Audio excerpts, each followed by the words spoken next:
So today we're here to celebrate the launch of Community Compass's newest resource, the Indigenous Employment Toolkit, and we're here with its author, Casey Yellowbird. Casey is an experienced health specialist with a history in the health, wellness, and fitness industry. He's the former manager for Samson Youth and Sport Development, and his work there has garnered recognition internationally. Casey's spoken about the legacy of his community freezer program, as well as the topic of Indigenous food sovereignty at international gatherings like the Global Hub meeting of the United Nations Food and Agriculture Organization in Italy. He's also received several awards for his work, including ARPA's Communities Choosable Individual Champion Award, as well as a Queen's Platinum Jubilee Medal. And before I pass it over to Casey here, I just want to note that if you do have any questions or comments, please put them in the chat box or the Q&A section, and we will get to them as soon as we're able. But for now, I will pass it over to Casey to share his work. Okay, thank you, Patrick, for that warm welcome, and thank you, Janet, for the smudge. It is always a good thing to start, any meeting, or gathering like this in a good way, and it really helps, as we talked about the importance of smudge in Lake Louise. It really helps set the tone for the meeting itself. So as mentioned, my name is Casey Yellowbird.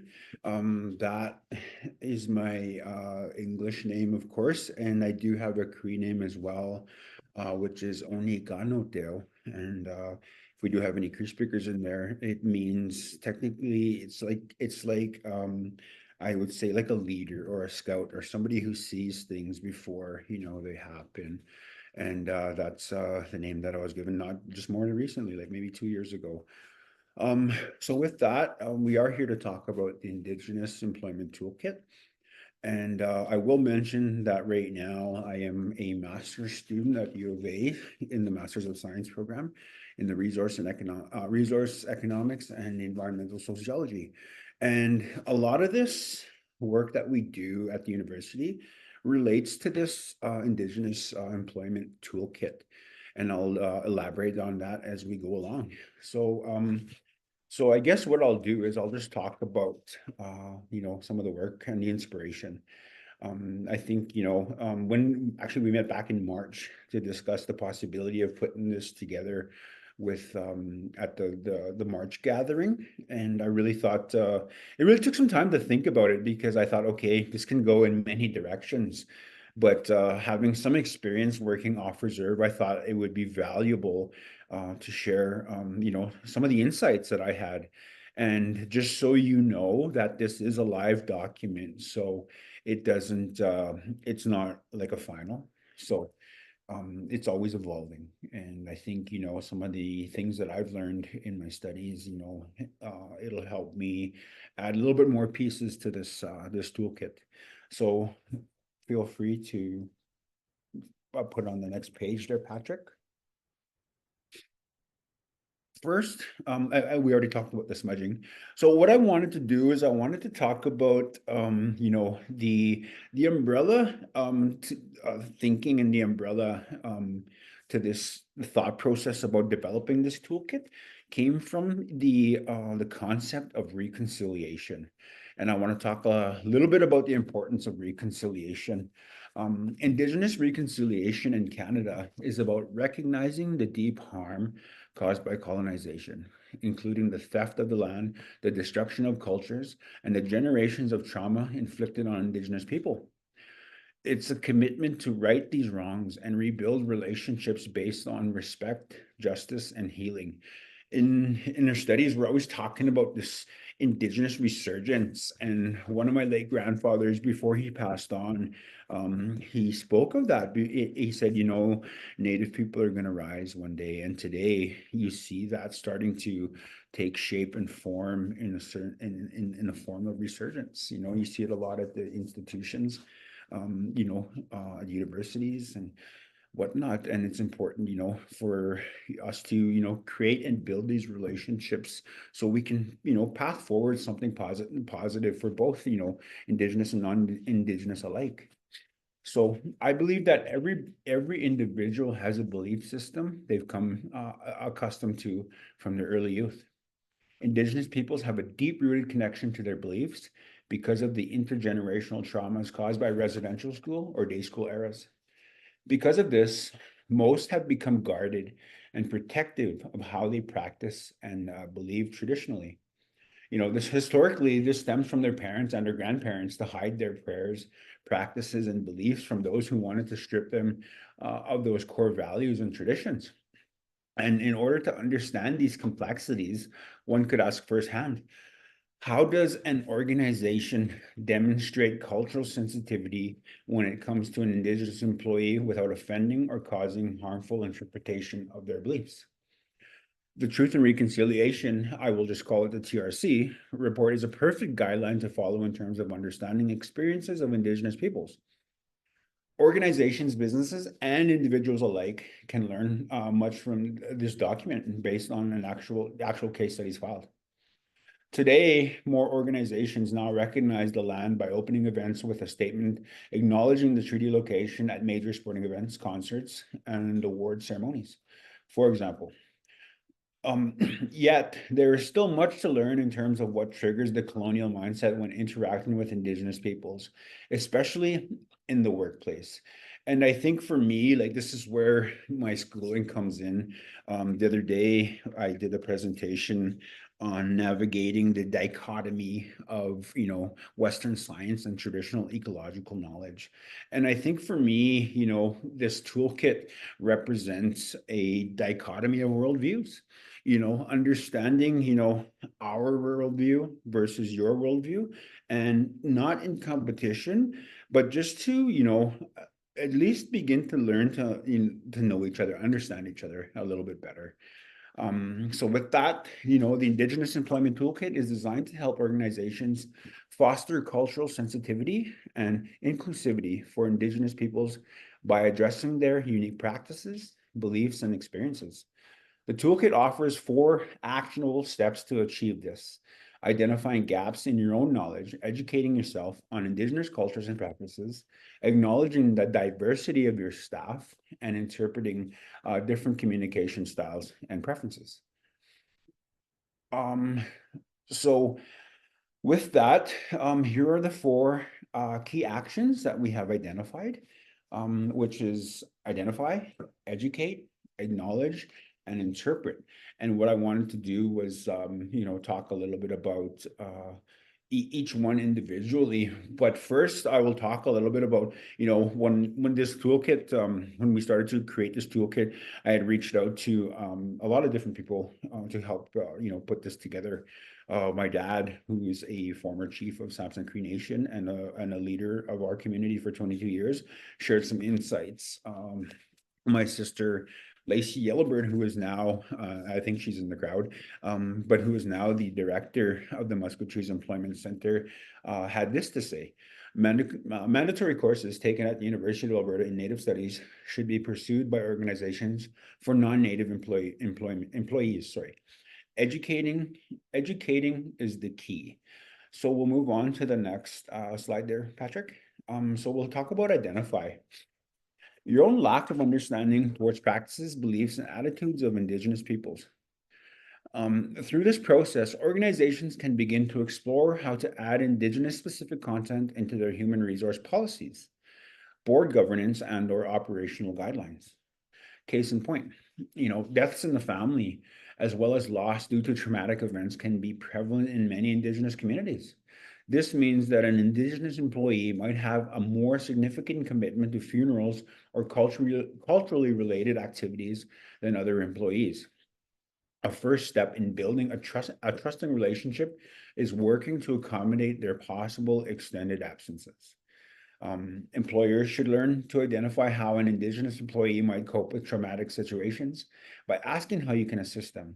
Responses to death and loss are also practiced differently from amongst Indigenous peoples, depending on their individual backgrounds. By being proactive and asking thoughtful questions rather than assuming is the best way to identify how one deals with culturally relevant situations. And I think, along the lines of my studies, I've learned that, with with the trauma that has been inflicted on Indigenous people, we've kind of become closed in, and our communication is a barrier. And I say that with respect to the fact that, a lot of times we communicate by assumption. And I mentioned this in Lake Louise, that I heard it by Calvin Morsel, where he stated that, communicating, the way we communicate is by assumption. We just assume that people know how we feel. And we assume that people, we assume an answer before it even happens. Like I see it a lot in my community, because we're so used to rejection. And I think, like I see, like somebody will come up to me and ask me a question, and like unconsciously they'll answer it themselves, like they'll be like, "Hey, can I borrow this?" And they'll be like, "Oh no, okay," like they'll answer it before they even, you even get a chance to, to answer, to respond to them. So I think, communicating by assumption is something that needs to be identified as well too. So um, we could move on. Okay, just one second here. Sorry, I lost my page here. I just gotta queue up my.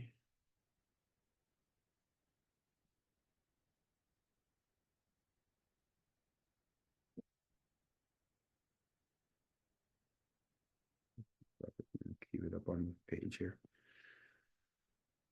So we'll talk about interpret understanding of the nature of Indigenous peoples in terms of communication styles is key to their successful employment. In reality, organizations often have different employees from many cultural backgrounds, so this is an important organizational level skill. One second, Patrick. I'm gonna have to queue it up on my just one second. My page completely dropped off here. So, and it's a little small. Is there a way you can increase it there, Patrick? I just expanded it a little bit.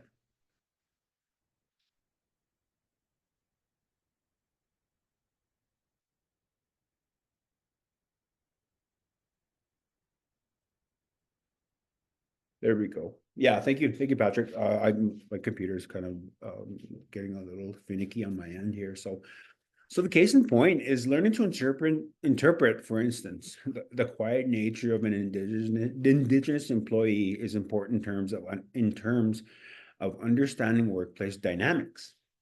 Instead of being difficult or uninterested in your conversation, they simply could be shy or not, comfortable, uh, or uncomfortable being asked about very important or personal questions about beliefs.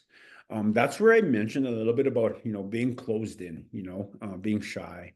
And in some instances, an indigenous employee may also prefer to not respond to any inquiry in a public setting. Respect plays an important role here. Don't make assumptions and interpret a quiet nature as anything else if you're not informed firsthand. Always ask yourself, how do you interpret feelings or situations if you have no cultural sensitivity knowledge to begin with? Many Indigenous employees are the minority in a workplace and need educated allies, a support structure, and advocates so that they feel safe and openly engage with the workings of many mainstream work environments. What I wanted to add to this, and I didn't speak to this when we were in Lake Louise, was the fact that, trauma has affected, has taken away a lot from our people, including that connection to culture. So you got to keep in mind that, a lot of this generation that are coming up, a lot of these workers who are, coming into the workplace, may not even be connected culturally themselves. Like look at myself, it wasn't up until 2 years ago that I received my Cree name. And I'm just learning to understand and respect the culture in a way that, I haven't had a chance to in years past. So I think that's important too, because, you may have an employee who could be lost in loss, in death, or, in celebration, and they may not understand themselves because they're learning, to reconnect culturally. So I think that's important to keep in mind as, as you think about your Indigenous employees. Okay, next one, Patrick, go ahead. So we'll talk about acknowledge. All organizations need to acknowledge the diversity of employees from different cultures. Every culture has their own accepted norms and ways of behaviors that they live by that will ultimately translate into the workplace.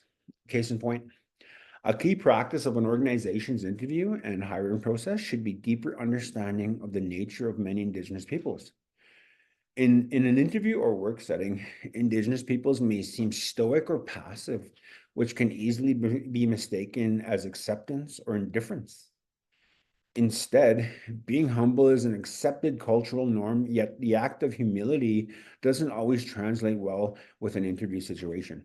For example, or if an Indigenous employee is silent on a potentially contentious issue, it doesn't necessarily mean they are, in agreement or with the dominant argument.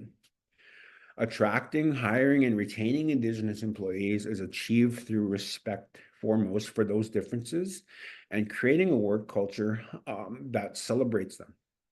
The acceptance of each individual's genuine self and creating a work setting where everyone's voices are heard and accepted will only make your workplace stronger. This takes commitment and acknowledgement of our own bias around how people should show up in a work setting.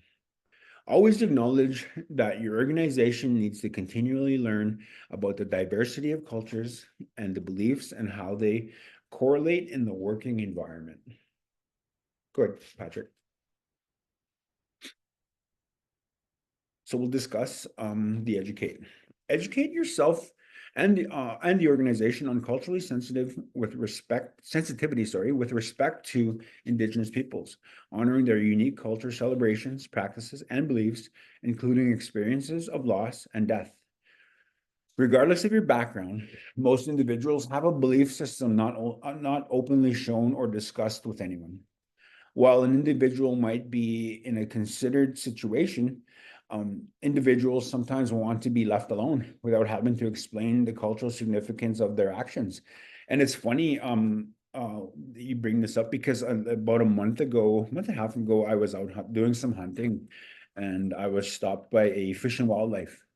And the fish and wildlife was, he pulled me over, checked my license, whatnot, and he obviously realized I was Indigenous.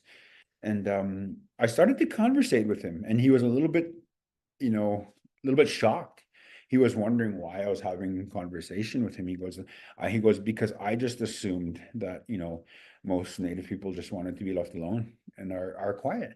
And I really started to think about this toolkit and, how the toolkit itself may not be effective just for municipalities and industry, but also too for, organizations like Fish and Wildlife. This is something that they would definitely benefit off as well. So back to the case in point, offering a private moment to an Indigenous employee to process their response to either a personal or to a work situation. For example, it demonstrates respect towards them as individuals. The simplest way of putting it is educate ignorance. Showing respect for a desire for privacy and for boundaries is the key and most important element to this practice. Make it clear that you are willing to learn more about cultural sensitivities and allow individuals to come to you through the creation of a safe and ethical work environment. Good, Patrick.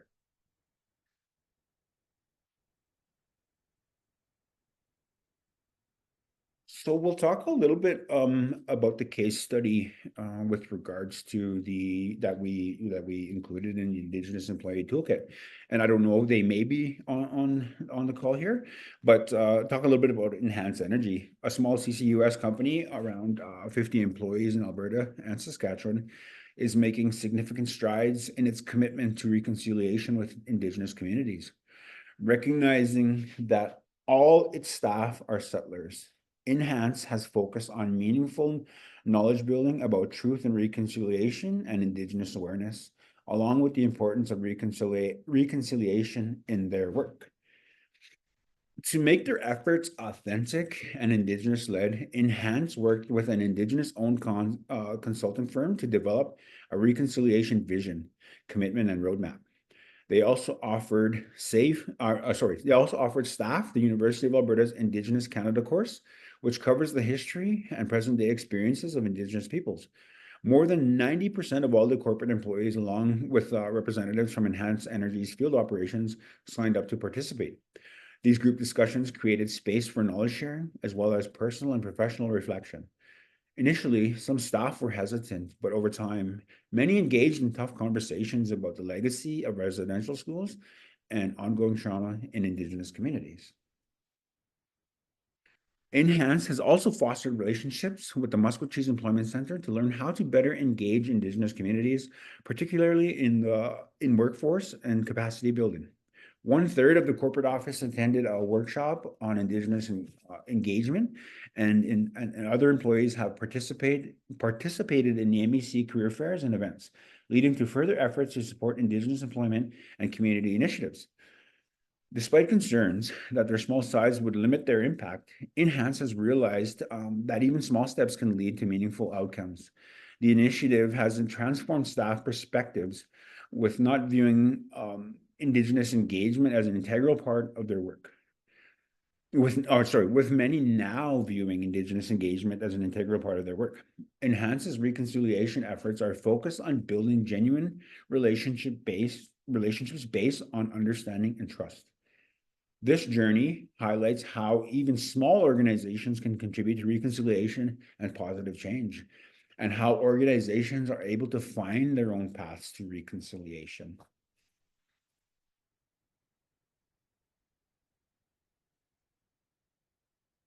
So this is a quote from my auntie, who's a counselor from the Montana First Nation, which is just a neighboring community from Samson.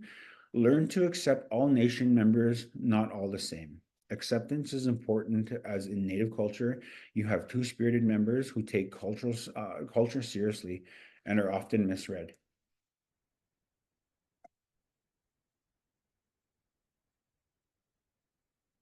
So that concludes the presentation itself, and I think we're going to have some Q&A here. So go ahead. Thank you, Casey.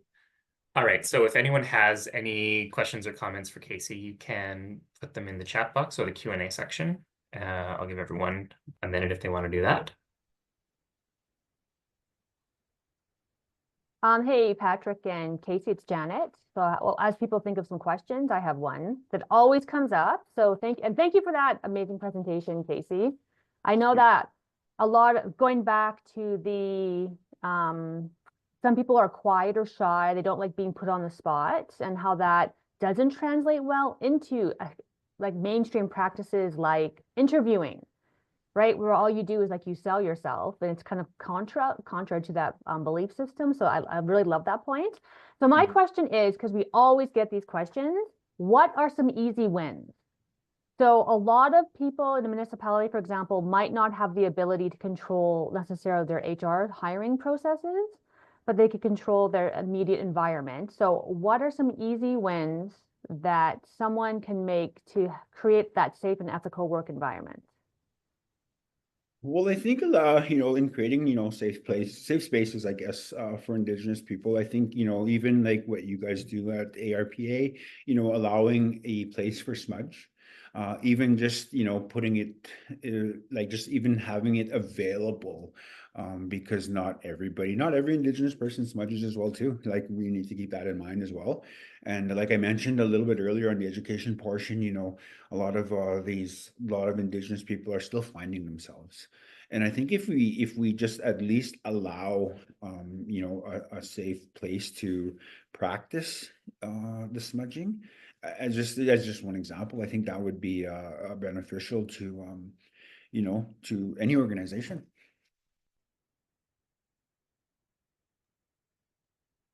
And I would also say, and I'm just asked, so I've asked Brianna, we do have a resource about smudging in recreation facilities, and how municipalities and other organizations can help facilitate that. So I've asked Brianna to share that in the chat. Actually, is there a general chat box in these webinar structures? I should know that. We could also just send it out too. Yes, there is. And I also I also have a link Mm. to it later in the presentation here. So Okay. Okay. Sorry, and another so interesting about the deaths is, and it's also about celebration, because you mentioned this the positive side, Casey. But even recently I had a friend who's Indigenous and works in a high-powered accounting firm in Calgary, and her father passed away, and they asked her to arrange for her own, like for some, she had to arrange their person to cover her shift, so she could go see her dad before he passed away. And I think, going back to that, which was, well, against HR law, period. But I think going back to, if you could speak more about how those funeral practices, because we've also had a recent situation where a nation outside of Calgary, their chief, a former chief's wife passed away, and basically the whole nation shut down. And we had some events planned in that community that we had to cancel. So I think the way that funerals do work in different nations has a huge impact on working practices. So maybe can you touch a bit more about that?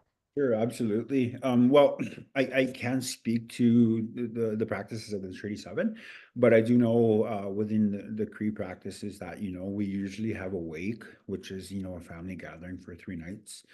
And then on the fourth day, we bury. So, like, think of it in thinking of it in terms of the workplace environment. An Indigenous person, a Cree person, sorry, maybe awake for, maybe away for like maybe 5 days, because it's not just the immediate, it's also the after. You got to consider too, like the way the grieving practices, and because a lot of it, a lot of the grieving, it's a long process, not just for Indigenous people, but for everybody.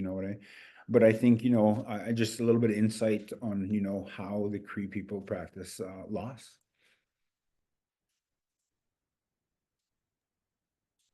thanks, Casey. We do have one more question here from the Q&A box. The question is, what is the best way to be inclusive during the recruitment process for hiring Indigenous peoples? I think for me, and I think Janet, I think you answered this before. Would you want to answer it again? I think there was a similar question.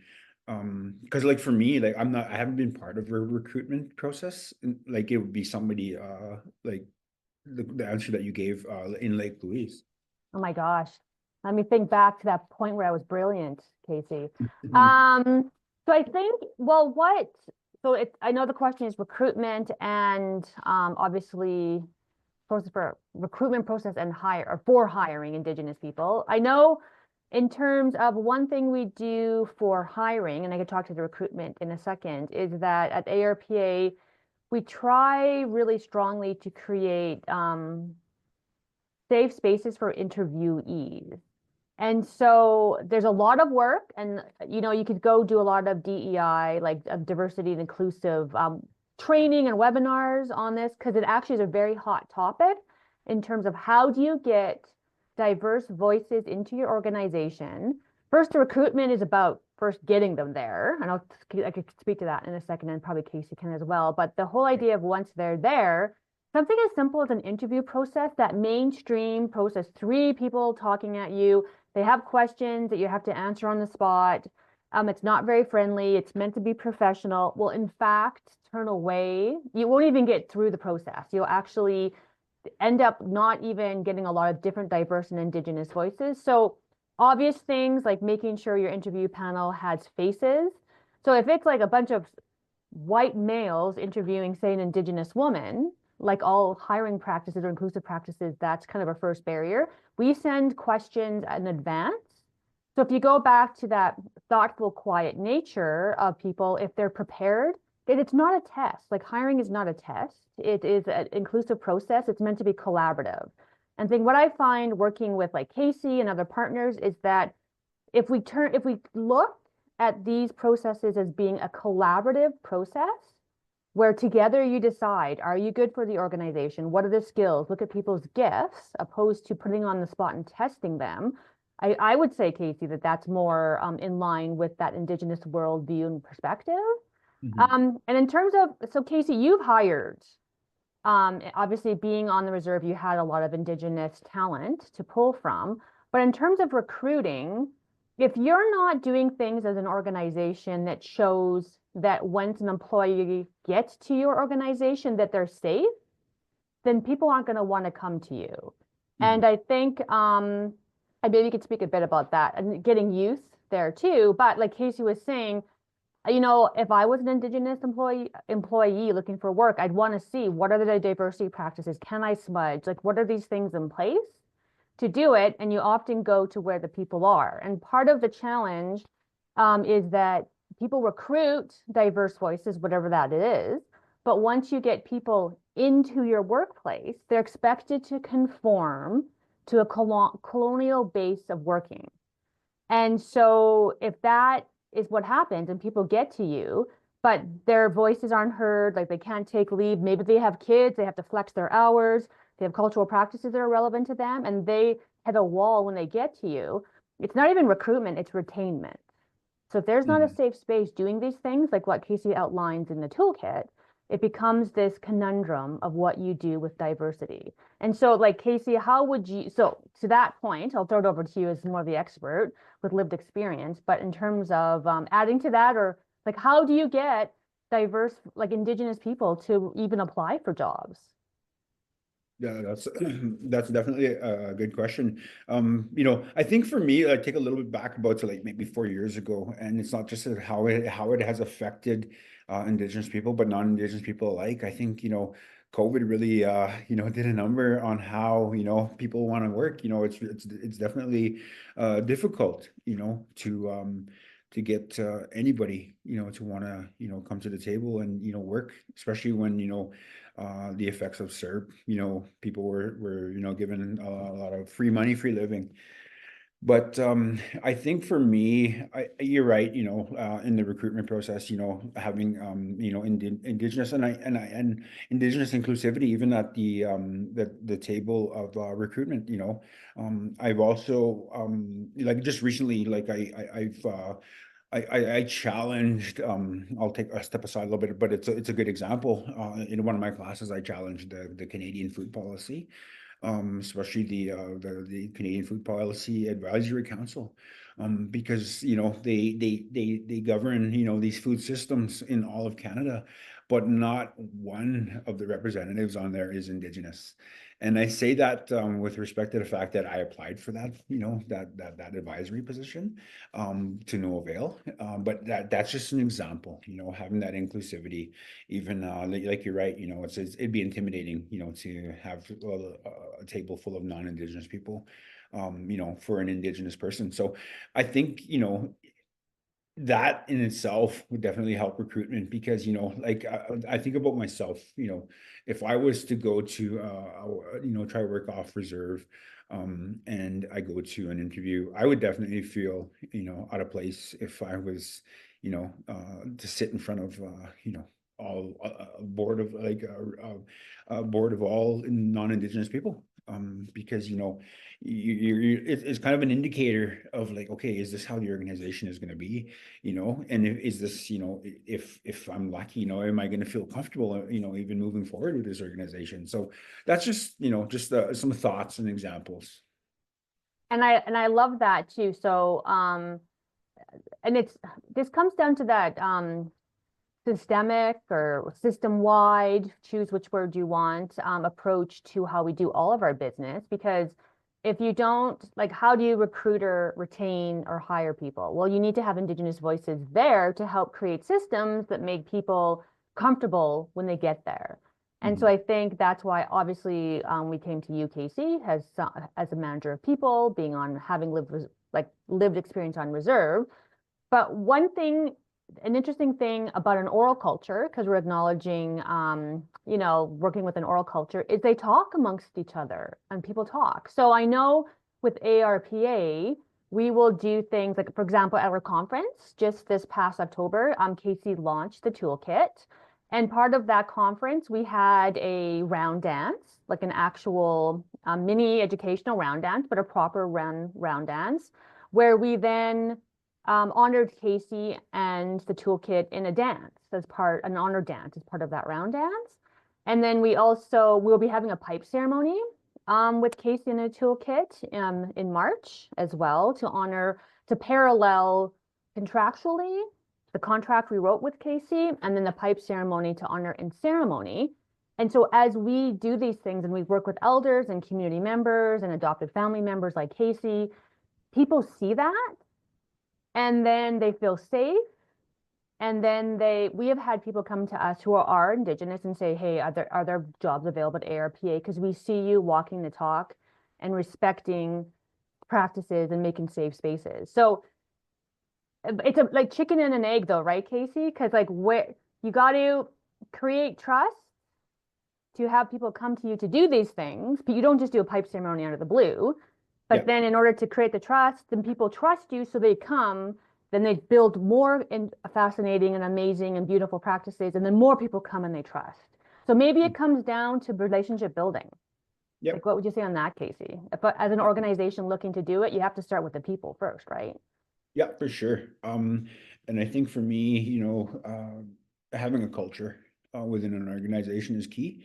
I think one of the most beneficial things to recruitment is building a culture of safe place. Because a lot of these, I think for me, a lot of especially the generation behind me and then the generation behind them, a lot is changing. There's you got to keep in mind that there's the 2S LGBTQ plus organization is on its way, and you got to start to evolve to have them included as well, which is something I touched a little bit upon in the toolkit. But like I said, the toolkit is a live document that will keep evolving. Oh, all right, we have one more question from the chat box here, and it's a tough one. Warning you ahead of time, is something we've talked about before. But are there ways for larger organizations, the ones that have the more rigid HR policies and structures, are there ways that they can show that cultural understanding in a recruitment or interview process to be able to show a candidate that there is cultural awareness and willingness to learn within the team that they would be working for? Are there ways? Well, I don't know. That is a tough question. Feel free to step in, Janet, because this is more along the lines of would be more along lines of your expertise in handling something like this.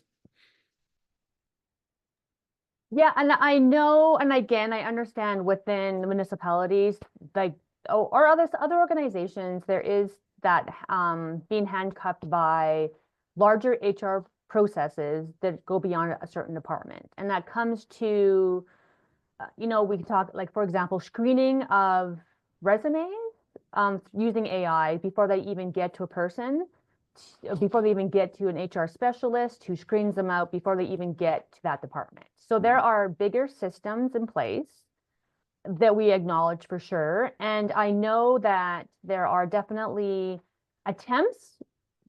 large attempts right now through those who are DEI or inclusivity specialists within HR practices to address those things. My thing would be, everyone has a flag in the battle and you have to plant it somewhere.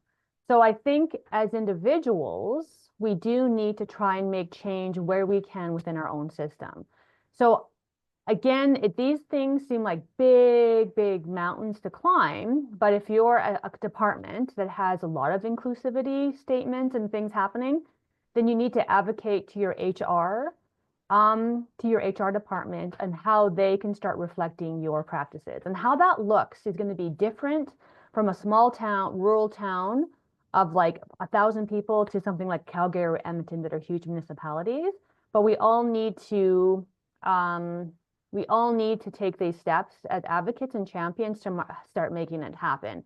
I would say, if it's possible, and I understand it's easier for smaller towns, but if you are a department, say your recreation department in like a mid-sized town in Alberta, and you have inclusivity practices, say regarding Indigenous people or other types of populations, go to events, show that you're there. So while the HR process is in fact a big beast that is hard to battle, you as an individual who has sway over, say, departmental practices, then you need to go out to where the communities are and show as a leader you're interested in that work. And I think a lot of this comes down to relational, one-on-one building with those who you have access to.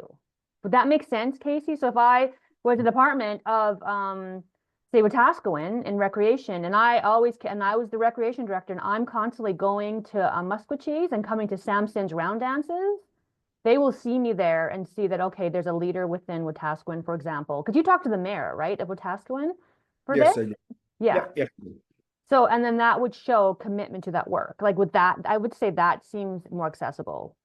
Like, what are your thoughts on that, Casey?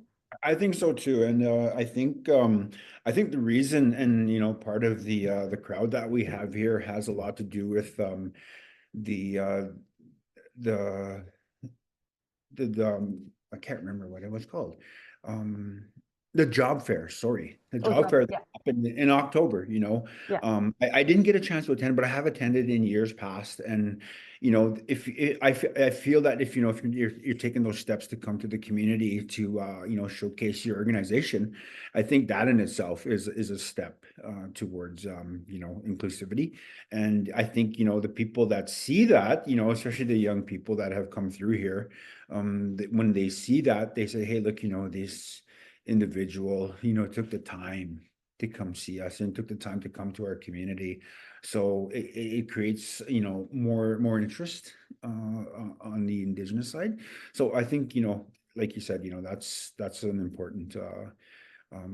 um, an important piece to this. But also too, like you did mention that, yeah, I did speak to the mayor, and just the fact that the mayor himself, and as busy as he is, and took the time to respond and be able to give his insights on this toolkit itself. I think that in itself for me spoke volumes about who he is, and about the relationship that we have. And I think for me, I feel better about reaching out to him even on things in the future. Yeah, and I do, and I love that. So again, going in like certain levels of government, and I know people have the power that they have within their roles, but going to where the people are. So yeah, job fairs. So Mhm. that I love that. Again, like thank you, Casey, as that reminder. There are Indigenous job fairs, there's health fairs. I know Patrick was just at a fair here in Calgary, a Treaty 7 based job fair on how to do inclusive practices with an Indigenous community. So if you're really interested, then there are ways. It takes work and it takes time because it's so relational based. And so then once you recruit, once you retain, then that relationship based attitude and worldview will continue into the workplace. So I think it's really important. And that's what Casey was mentioning in that, hey, ask a question if you don't know what's going on, because we're all human beings. So don't assume. They treat people where they're at as if they were your brother or sister, auntie, or your uncle, who needs your help and your support. So I think that is kind of my biggest takeaway on that. And I know, Patrick, you also have a presentation with some resources and things, so I want to give time for that as well. But is there anything else, Casey, that you wanted to add to that? That's everything. And I think, there were some pieces I thought about during the whole time, and during this whole month, since the Lake Louise gathering, that I thought, would be beneficial to the toolkit. And I know the celebration piece was a big part, and we added that. But I just was thinking too about, just keeping in mind too that, we're, as Indigenous people, we're also evolving too. And, we're starting to reconnect ourselves back to culture. And that in itself is a process. So that needs to be understood. And, we could, down the road, we could definitely add that piece to the toolkit. And I That, think before we move to Patrick, and I think you answered part of it, but there was a question about what was your motivation for putting this toolkit together and what outcomes did you want? And we've talked about this, how you feel that this toolkit can actually have huge impacts in community. So what motivates you with this toolkit the most? well, I think for me is just having that off reserve experience. And, I'm not saying I had the worst experience or the best experience, but I think for me, having worked off reserve and having lived off reserve too, I think that, that gave me the inspiration to say, hey, look, you know what? I really feel that it's important, that both sides, non-Indigenous and Indigenous alike, learn to work together.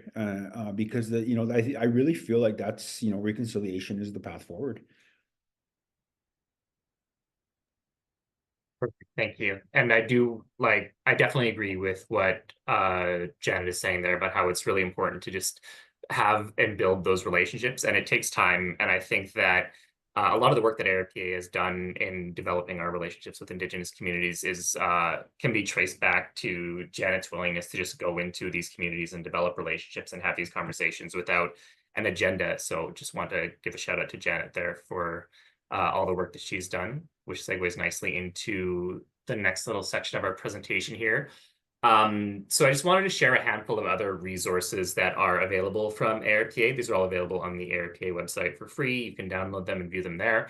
But the first thing I wanted to talk about was the Walking with Indigenous Communities work, which is basically it's like a chronicle of the work that ARPA has done in trying to develop these relationships and make this commitment to reconciliation. And it's something that we're trying to share so that other people can learn from the work that we're doing, and as well as sort of to be able to look back and learn from our own past. And one of the resources that has come out of this is this AirPA action map. This is probably the most significant work, in my opinion, that's come out of the work that we've done so far. And it's basically just AirPA's sort of guiding star in terms of how we operate. These are 10 things that we've committed within our organization to do in our relationships with Indigenous people, and also through all the work that we do across the recreation and park sector. So there's 10 actions here that we've committed to. And Janet was talking about the parallel systems and a lot of the things that we've done with Casey, where we tried to take our sort of colonial European systems with, contracts and everything like that, and try to find parallels in traditional Indigenous systems, whether it's oral storytelling. She mentioned that we did a round dance. We had an honor song when we signed the contract at the beginning of it. We will be having a pipe ceremony for that. That's basically just trying to run parallel traditions and recognize the Indigenous culture as a part of our process. We've got another example here of paralleling our ways. This was our pipe ceremony that we had when we launched our action map, where we brought people together and passed the pipe around to signify the completion of this process, rather than having a signed physical document to indicate it. These are some of the resources that are available on the Walking with Indigenous Communities page. I'll just briefly go through each of them. This is the Indigenous Awareness and Engagement Toolkit. This is a little bit of a higher level focus if you're just getting started, whether it's you personally or your organization. This is a good document to start with. We talk about things like land acknowledgement and reconciliation, and just sort of educating yourselves around some of the basics of understanding the impacts that we've had on Indigenous people and how we can start to reconcile that. We have the nature connection and recreation, which is, again, whether it's individual or organization-wide, it's just a really encouraging you to critically think about the land that you live on and the space that you occupy, and understanding, the plants, the animals, how the world around you operates and how it impacts you and how you impact it. This is the document that Brianna shared in the chat, Embracing Smudge in Recreation Spaces. So just a little guideline to help you understand what smudge is, some of the guidelines around smudge, and things that you and your organization can do to be more accommodating for smudge. And then Community Compass, which is the program that I'm the manager of. We have a handful of resources as well. We have a couple that are designed for people that are seeking jobs in the recreation and park sector. So this is our Recreation and Parks Post-Secondary Guide. It's got information on degrees, diplomas, certificates across major post-secondary institutions that are all related to the recreation and park sector. We have our Position Profiles Guide. This is it highlights the breadth of the recreation and park sector. So it shows all sorts of different opportunities that are available within the scope of recreation and parks, and it allows you to sort of filter for variables depending on things like your education level or expected salary or qualifications and things like that. It's quite broad. We've also put together this inclusive presentation guide. This one's more for organizations, but it's basically just a guide to making presentations that you do, whether it's internal or external, clear, accessible, trying to take into consideration as many factors as possible from a diverse audience. And if you're looking for these resources, they are all available on our website, arkonline.ca. I also have QR codes to the specific pages, the Walking with Indigenous Communities and the Community Compass list there. So I'll give you a second if you want to scan the QR codes, but we are nearing 1 o'clock. So Janet, if there's anything I missed that you think is important on the Walking with Indigenous Communities side, you're welcome to let me know. Yeah, I would say, so this webinar, that was great. So thanks, Patrick. It makes me proud. Obviously, the toolkit is also part of those resources as well. What we understand, this is a busy time. It's almost December, so we will be recording this as we have recorded this webinar, and then the recording of this webinar will then go online, and we will relaunch the recording with the toolkit in January as part of the new year as we recommit to these actions. Next year, it's the, can you believe, Casey, 10th year anniversary of the TRC. And we wonder, you know, how much has Canada done to action these items that we've talked about? So we will be relaunching all of these resources and this webinar in the new year as our commitment. So I think that should also be notable. And yeah, 10 years, Casey, TRC, how is it done? I don't know. But I think that would kind of be the biggest one. So if you've missed it, you could share it with your friends and all those kind of things as well in the new year. So anything else, Casey, you want to add to any of this before we head out? Any final words? I think Casey might have frozen. Or did I freeze? I think we lost Casey. I think we lost Casey. Oh, there he's back. You back, Casey? Can we hear you? Yeah, I'm here. So do you have any final words as we depart? No, I just, not too much. Just hope that, everybody has a little better understanding of the toolkit itself, and very thankful to be part of this process. And I look forward to, processes in the future.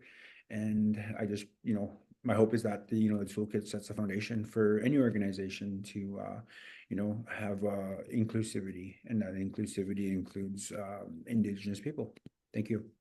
Perfect. Well, thank you so much. I really appreciate you sharing your knowledge with us and your time. And like I said, Patrick will find you with tobacco and a gift one day soon. And I thank you all who have joined us today. It takes time and commitment out of your day to educate yourselves, and we really appreciate that. So thank you for everyone. Thank you, Casey. We can't wait to see how the toolkit evolves.